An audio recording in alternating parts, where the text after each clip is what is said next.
Hi, welcome to Richard Gabili YouTube channel, and for today's tutorial, I will be teaching you on how to adjust color filters intensity in display on iPhone X. But first, kindly subscribe to this channel and don't forget to hit the subscribe button and the bell to notify you for the new updates. And let's start.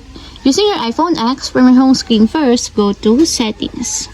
Then in the Settings, scroll down and find the Accessibility and then tap. Then in the Accessibility, go to Vision section and then tap the Display and Text Size. And in the Display and Text Size, scroll down and then find the Color Filters, then tap. When the filters is enabled, you can adjust the intensity here located on the lower part by dragging the Adjust button. If you want to increase the intensity, just drag it to right, just like this. And if you want to lower or lessen the intensity of your color filters, just drag it to left to reduce the intensity. And that's it, we have successfully adjust color filters intensity in display on iPhone X. If you have a question, can you comment down below and don't forget to hit the subscribe button and the bell to notify you for the new updates.